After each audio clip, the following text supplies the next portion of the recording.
So you're convinced now that this life we're in is not the whole picture and there's something else. I'm absolutely certain of it. And so, what are your reflections on what this is all about? That given that there's an afterlife, why are we here? Well, sometimes I call this soul school. This is, I think that our souls work together. I think that at the origin of all is consciousness, which is linked as one in the divine, all-loving, creative consciousness at the core of it all, who many people would call God. And that consciousness then is parceled out into what appear to be individuals, and yet our individual souls do have purpose and meaning in this life. And then tremendous part of my experience suggests strongly that reincarnation makes tremendous sense. But it's important to stress that that time flow is not linear and is not in kind of lockstep flowing here on earth and in that outer realm. And in fact, in that spiritual realm, being out there, you can easily see how there's access to any part of space and time, and that our souls, they work together. This is my belief, that our souls cooperate in these journeys, kind of in and out of these lives. And in fact, that could mean I've known people in this life who, before my coma, I might have looked on as my nemesis, and found very clearly after my coma experience that sometimes those are fellow soulmates that are actually helping me learn a lesson. So it's a very obvious change to me has been an appreciation that our lives are here for us to deal with difficulties, hardships, hurdles, and that is part of our growth. And that's why this is Soul School. And that, in fact, I think that our souls pick these lives, even lives that may have hardship and difficulty, because of the lessons that we're needing to learn. But all of it then serving a purpose with our souls ascending towards that highest state, getting closer and closer to that deity by manifesting that unconditional love for our fellow souls when we're here down in the down and dirty kind of molasses world of this physical reality, where the evil and injustice are part of the existence. I mean, one gift is I realize that we never learn it all, but of course learning is wonderful when you realize that you come back, and some of that comes back with us in other lives. So the more we learn, the better, and the more we work towards that ideal of the loving and serving as a conduit for that unconditional love, the more we ascend in that fundamental reality of that spiritual realm. Yes. And Eben, I've got an intuition here that I just want to sort of work off, and it really comes from the fact that I've talked with so many other people who've had such experiences. And at the same time, I do want to go on and say, I'm an Aristotelian at heart in many ways, and Aristotle was against hyperbole, so I don't exaggerate. But I just got to say, quite frankly to you, your experience is the most fascinating I've heard in almost 50 years of listening to these things. And in that context, a lot of people who go through these things come back in recent years, last few decades, and they say that during their time out of their body, they had a sense that all is not going well with the world. And I was wondering if there was any kind of aspect of your experience that indicated to you that the world crisis is a factor. Yeah, there was a very strong sense, that this world is about to go through a global conscious awakening that is going to allow for the most wonderful harmony, prosperity, and peace the world has ever known. And it has to do with synthesizing spirituality, this knowing of the much higher level of our spiritual existence and our scientific selves. And that in fact that science and spirituality belong very much hand in hand. It's simply a broadening of the boundaries of science to encompass this tremendous mystery of the spirit of the human soul inside each and every one of us. That is an eternal soul. I look at it, this is being in this physical reality in this life. I look at pretty much this is one act in the play.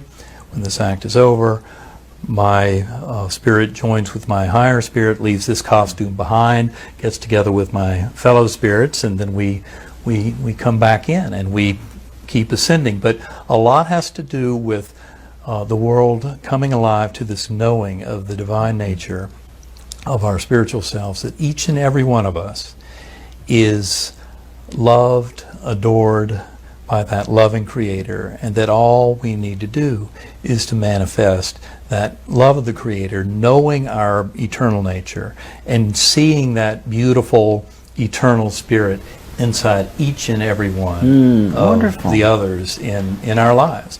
And as I said, a lot of the hurdles in life and difficulties are there for a reason, and being able to see that loving divine connection, even with those who may not seem quite so lovable, is a big part of what enables us to get to that next level. And I think that science, by acknowledging the power of this reality of our spiritual connection with divinity, I mean, this is an old knowing. I mean, this knowing, this lesson is 3,000 years old or so, or older. And but I think our science over the last few hundred years has taken a bit of a side road by ignoring consciousness and the power of spirit and human spirit that it tells us about. To me, my experience showed very clearly spirit and soul and consciousness exist independent of the physical brain, and made it very clear that the explanation in quantum mechanics is much clearer if you see things working from that direction, from that information, as a lot of physics will say all of reality is based on, but seeing that as that divine, omnipotent, omniscient, all-loving, creative source, and then working down to this level. And it makes it much clearer how the physical reality manifests, and what quantum mechanics is telling us about the many possible realities that then become the one reality, and the linkage with consciousness. But I see the world as a very promising awakening that's coming upon us, that I think is coming fairly soon, but it does involve this transition, and it involves people can go to conferences, read books, watch the DVDs all they want.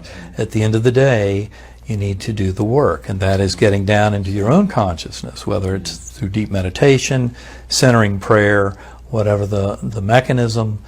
And the one that I use is HemiSync, which was developed by the Monroe Institute, but any number of deep meditative experience teachings can get people into this place. But it's really about taking that linguistic brain, the little voice in my head, and putting that in timeout for a little while, because this is all about getting in touch with our deeper spiritual self. And it's not about the rational voice that wants to understand everything and that's complaining because I'm not getting it, but it's about putting that voice to the side and getting self and ego out of the way, because the deepest lessons don't have to do with that self and ego. They have to do with acknowledging that those are critical parts of our makeup, but for this work they have to be put to the side, and we have to go deeper. Yes. Yeah, Evan, another thing, I first heard this story from a living human being in 1965, so that's almost 50 years ago now. And one thing I've noticed in the last few years, and I think your case is a good example of this, is that I think perhaps partly due to the advances of medicine, just in the last 10 years or so, we're seeing cases that are so far beyond what we've seen before, because we're able to bring people back from states that 20 years ago they would have just died. And so with that, I think that we're seeing a kind of deepening of these near-death experiences that we're hearing. One that's coming out soon from a man in Utah whose surgeon witnessed his near-death experience. Things are getting very difficult to explain away, I think, is what I'm getting at. And I was wondering about your reflections on, as you look ahead over the next few years, what you might think, how you see this playing out in terms of the waking up of civilization to the realization that there's something beyond this. Well, I think that's a wonderful point, and I think that the more people recognize, and certainly the medical profession recognizes, nurses, doctors, the more they recognize that these phenomena are real, the more we allow patients and families to be free about telling these stories about what they saw. Because I can tell you this, I mean, I'm not giving you any news, but this happens every day, all over the place. Every time I give a talk to 200 people or so, I'll have several come up and say, I've never said this before, but, and then they tell me a story. This happens all the time. Yes. And I think a big part of this, in my view, is to help take the medical profession. Now, of course, a lot of the medical profession are already on board. I've talked with physician group, nursing groups, and most of them, especially those who work with patients who are making the transition, who are leaving the physical plane, they've seen things that are inexplicable using the conventional model. I know I had seen that several times and heard things from patients' families, and I didn't know how to explain it. And so it's extremely common. And I think by simply acknowledging this is very real, that it tells us something about our existence and about humanity and about the world in general, because this really has to do with existence of the entire universe, not just kind of existence of human beings on this planet. And tells us something very powerful and revealing about the true nature of reality. So part of my personal mission is to try and get out to medical schools, nursing groups, to healthcare providers, hospice, nursing homes, get out there and help let people know that this is very real and that it's fine to talk about it and that we come to a better understanding, to help physicians and nurses, especially those who may not yet be on board, to try and help them to know the reality of this and how it's helpful to them and to their patients and families, to ask questions, because patients won't often volunteer these stories. So it does help to ask questions about any experience they may have had. And I think also, especially to get to medical students, I think getting to students and to the young in general can be very helpful. I personally want to go out and talk to schools, and that includes, for instance, last year I gave a talk at Bonn, my 14-year-old, to his 7th grade class, and very well received, and high schools and certainly older college kids. I think it's very important to get this out there so they understand that there is truly a deep mystery underlying consciousness, and that the very front edges of science, cosmology, physics today is wide open to this possibility. There's absolutely nothing there that closes the door on it. In fact, I would say that this understanding of human spirit and of the eternity of our souls, understanding what it says about consciousness, helps a lot in answering questions at the front edges of physics and cosmology and our understanding of existence.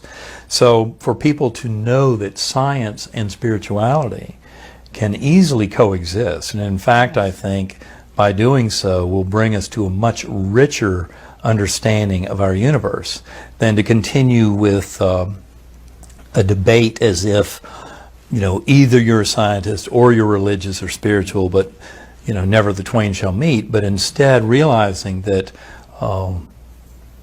the reality as we know it today is wide open to that synthesis, to bringing those fields together, that kind of thinking together, and realizing that we are loved by this omnipotent, omniscient creator. And to understand that the power of belief and the power of possibility, of seeing things that are possible, is really what you need to move forward with this and to have an understanding. Because if you simply are a pseudo-skeptic and deny this, nope, I won't believe it until it's like a brick hitting me in the head, it'll take a much longer time for you to get it. And a brick to your head. Right, and it may be a brick to your head, and then you will get it. But I think that being open to these possibilities, and for people to just recognize the profound mystery of consciousness, and speaking as a neurosurgeon who then had to do a lot more work in understanding our current concepts about consciousness, I can tell you that this all makes perfect sense. Logic came here from the other side.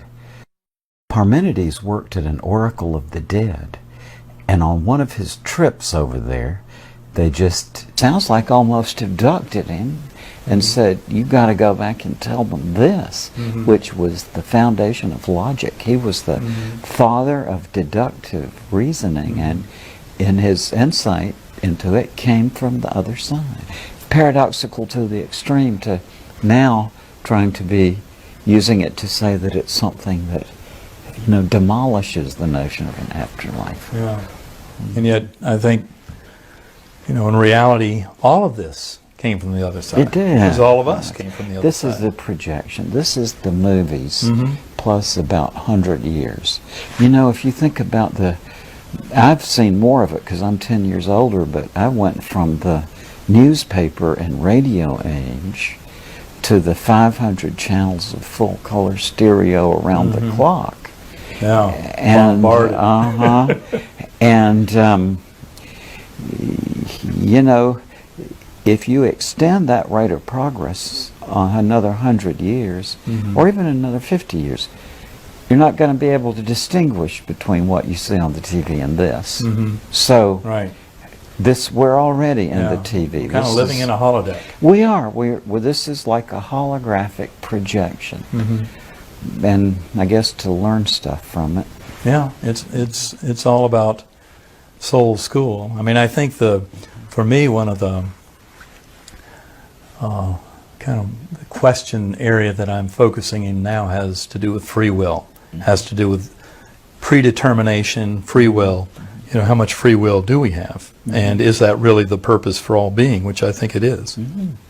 But it's a very good question because, and as you know, in the neuroscientific realm, the thinking about free will was kind of knocked on its ear back in the 70s, late 70s, with Benjamin Libet's experiments, and basically showing that little voice in our head is a spectator and not the decision maker. Yes. Although it's so tightly tied with the ego, it's kind of waving that flag, oh, I did this, I did that, and yet that's not real. And so in the neuroscientific world, we were used to the concept decades ago that free will is not exactly what it's cracked up to be.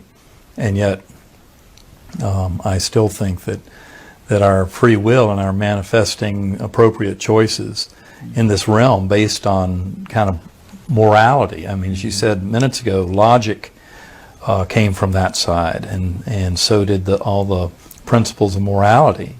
And you know, there's a fundamental basis for a lot of that kind of thing. And so I think for me, the whole free will question is is a really big and wonderful question about trying to really fine-tune all of this, because I can tell you that my experience has told me that I have to question everything I ever assumed about time, space, mass, energy. And in fact, at this point, I think that time, as we see it, this kind of river of time, this flowing river of time, is very much an illusion of consciousness, constructed by our consciousness, that is not a fundamental part of reality. And the physics world has been closing in on that interpretation for a while. I read David Deutsch recently talking about the notion of the flow of time. And he said it's deeply embedded in common sense, and therefore people are going to have a hard time throwing it aside, but in reality it's nonsense. Because you can understand the notion of a flow of a river because you have fixed points on the bank from which to make the assessment that it's flowing. But when you get into the notion of the flow of time, what do you use as your reference points? Right. So it's nonsense to say that time is flowing, Right. and yet that it really does seem to be flowing when you just think about it naively. It does. And my interest in this has led me to two conferences that have been out at in San Diego, one in 2006, one in 2011, both sponsored by the American Institute of Physics, hosted by Daniel Sheehan, and they have addressed the physical notions, the quantum notion of how we know things and the flow of time, called the frontiers of time. But basically with papers presented that really address the kind of thorny issues of how we can impact the future, influence the future, and in fact some work that suggests that we can change the past. And it's kind of an Alice in Wonderland environment, and yet this is, these are mainly physics types who are all into the hard scientific reality in every sense of the word, and yet it shows the kind of fundamental perplexity of quantum mechanics and what it tells us about consciousness and about reality and about what we assume about causality. And of course causality is kind of upended by both relativity and quantum mechanics, and A before B or B before A is very much kind of relative depending on the conditions. And so our notions of causality are somewhat up in the air, especially when they're just locked in this kind of physical realm. And yet I think it's very telling that the physics community, the scientific world, at the very front edges is addressing this very vexing and mysterious mystery of consciousness. Yeah. And that, to me, is kind that's right, and that's very supportive. Yeah. I sort of went a different route from the same interests than you did. I went into the philosophy thing, and see, always I never got convinced by epiphenomenalism, because my intake into this was personal, number one. 'Cause looking through a telescope at age 7, I realized it's like Kant said, there's two things that fascinate me and fill me with wonder: the starry heavens above me and the conscious order within me. And so I never did get into epiphenomenalism, because I always realized it was just a philosophical statement. I mean, there's no way to verify any statement about the mind-body problem. So what you tend to do is people try to handle it for themselves by latching onto something they feel comfortable with. And in the 21st century American culture, a lot of that for young people is scientific things. If we can capture it in this or that, and so they get seduced into this epiphenomenalism. Right.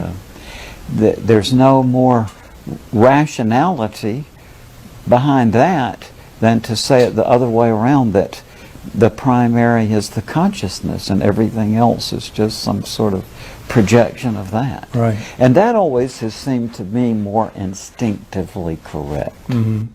what we look at is, mass and kind of hard extent, the extent in space, and energy and kind of the hardness of something, the mass of something, that all of that is very much an illusion. And when you get down to the physical reality of it, it's basically, vibrating strings of energy, or it just, it's almost all empty space and just kind of energy manifesting information at a very core level. Yeah, so here's my thought. And in a way, this is going to sound just so goofy to many people. I don't think it'll sound goofy to you. Okay. But if you read your story in a novel, you would never believe it. You see what I'm talking about? Because, what is the chance that an internationally renowned neuroscientist at Harvard, who was a convinced epiphenomenalist, would have an illness, first of all, that was such that it absolutely ruled out that he was conscious during the event, and would come back miraculously? It doesn't make any sense that you lived, to me. Right. If I filter this through my medical knowledge. No publisher would take this as an Oh, honor. no. It's way too far-fetched. Uh-huh.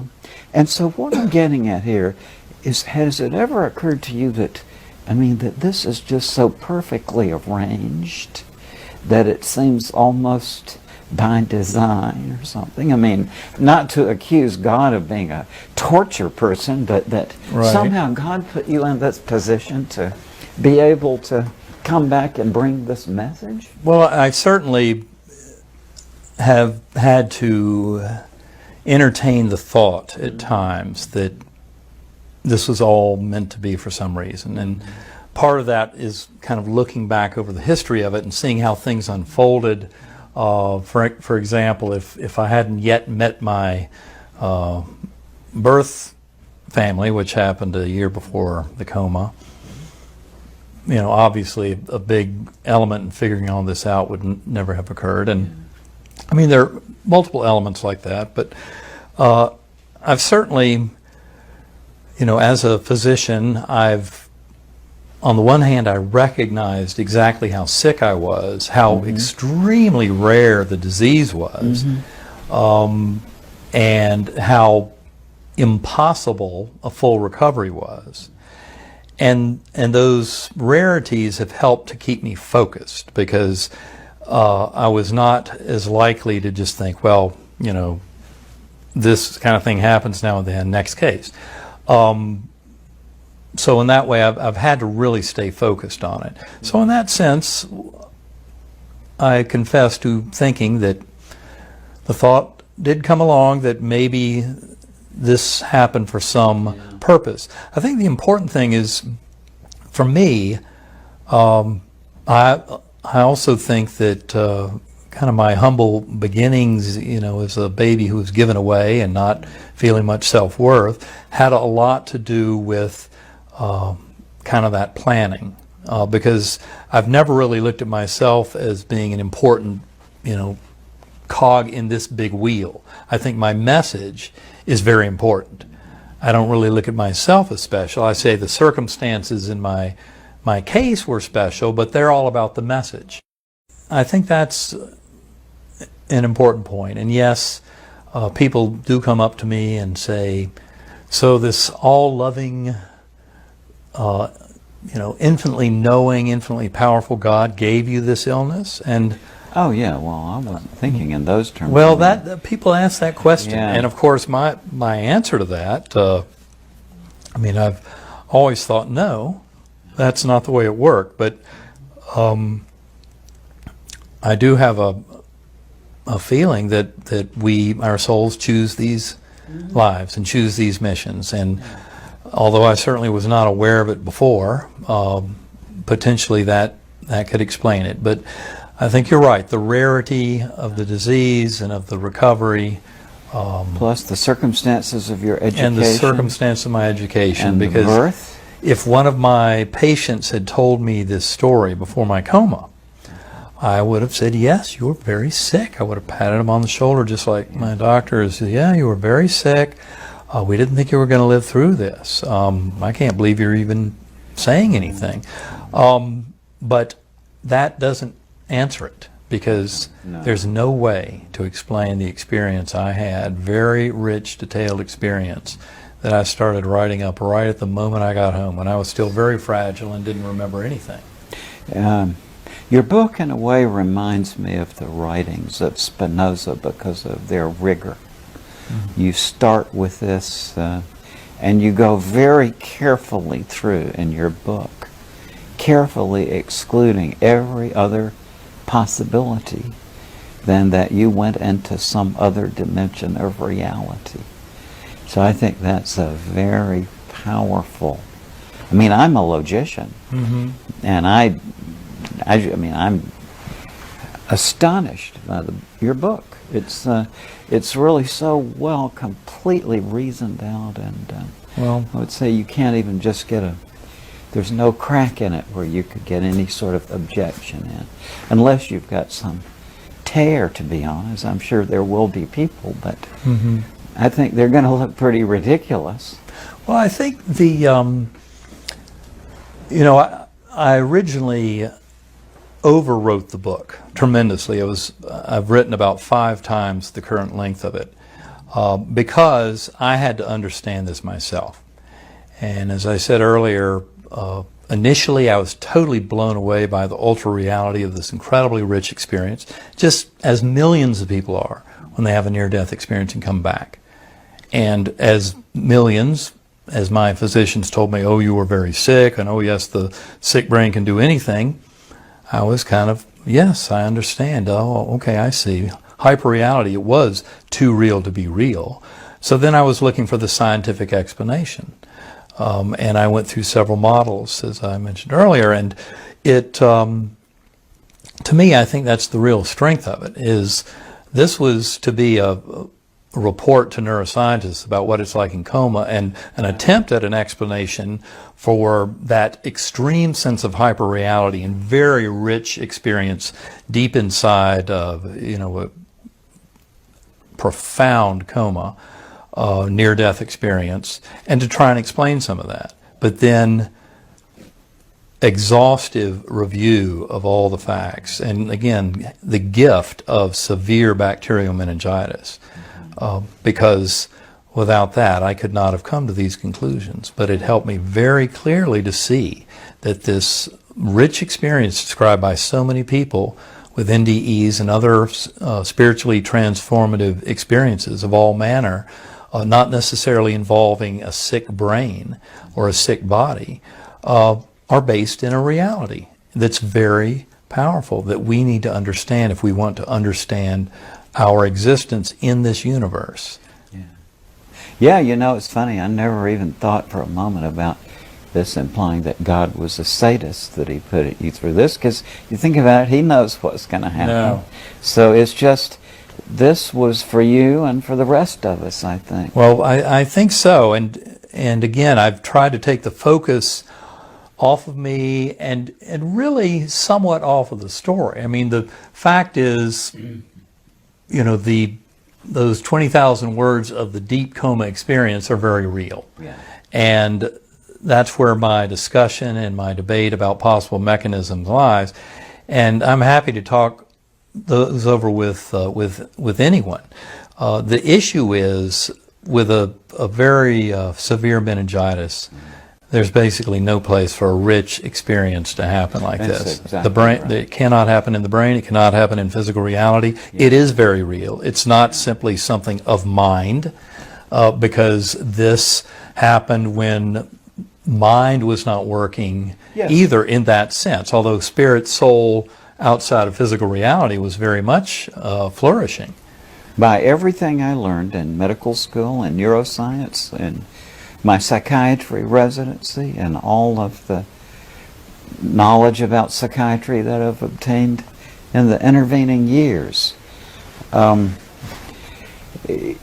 would just, taking that knowledge and applying it to your case, the reality is that you couldn't have been conscious Right. if the neurophysiological theory is correct. There was no place in my brain, before, during, or after my coma to put this together. That's right. And that's the part that's so stunning. And as I said, if that's all I had in the world, if I came back and nobody else had ever had a near-death experience, and there wasn't overwhelming evidence for extended non-local consciousness, as in Irreducible Mind and in Pim Van Lommel's wonderful book on consciousness beyond life, if none of that existed, I'd probably just have to say odd things happen. But the fact is, all that is out there. It's all very real. It's time that people who want to know truth, and scientists, philosophers, acknowledge, okay, so consciousness is a much deeper phenomenon than we ever thought before in our materialistic, physicalist worldview. And of course, that's why very smart people, Einstein, Bohr, Schrödinger, the inventors of quantum mechanics, that's why they turned to mysticism, because they were very smart. Their experiments told them there's something much deeper to consciousness. And all we're doing now is saying, yeah, they were right. Those very smart people were right.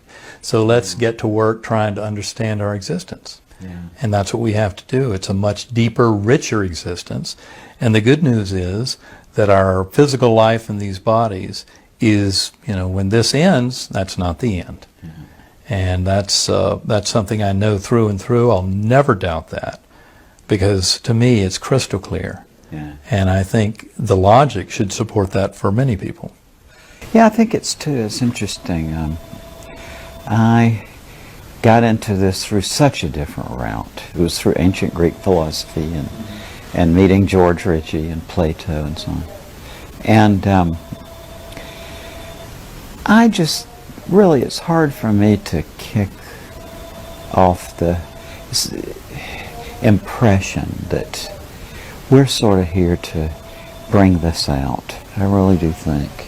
And I mean, that sounds paranoid almost, but I think we're kind of here on a mission. I think we signed up for this before we even were born.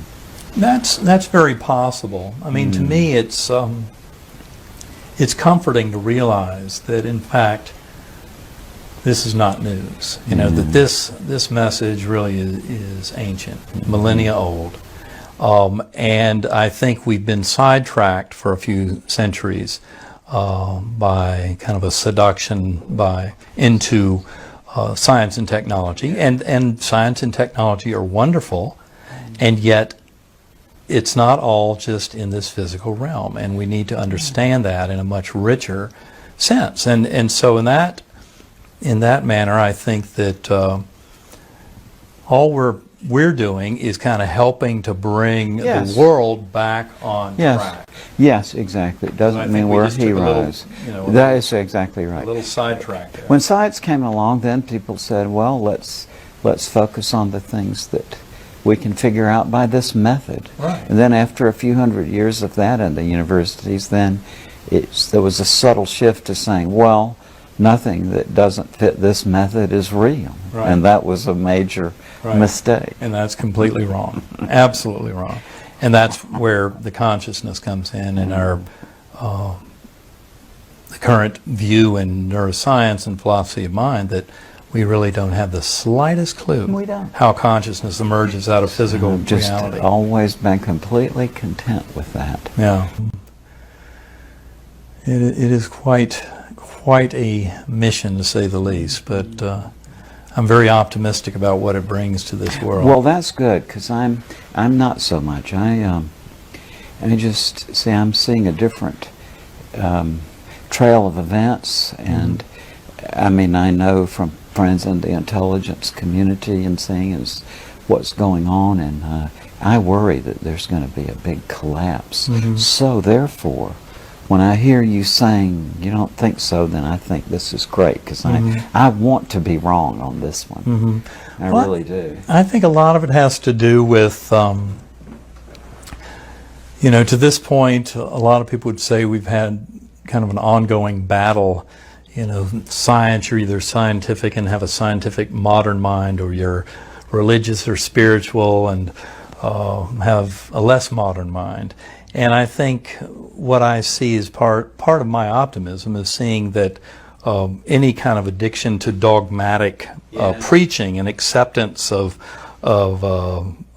dogmatic thought from either science or religion will be something that people will question and kind of realize that we can move beyond that and see a much broader view of the possibilities for humanity that do not involve getting into kind of a dysfunctional entrenchment around outmoded concepts, but a much broader awareness of the possibilities for human spirit and for manifesting our greatest side, which includes, the science and technology properly applied, but with that beautiful, loving harmony around the world. Well, I want to talk a minute about your book, Proof of Heaven. Simon & Schuster is the best book on this subject of near-death experiences. And I think this is going to change the world, Edmund. I'm absolutely sure of it. So you're on a really interesting trip here. Well, I appreciate that. I would have said that I think you have some books that are the best, but I appreciate your compliment nonetheless. And I think it's important for people to understand that this is not about me. It's not about some, coming out here and saying, "Oh, I'm something special," because in essence, I think I'm still that child who was given away, and that was a big part of shaping me up for this role.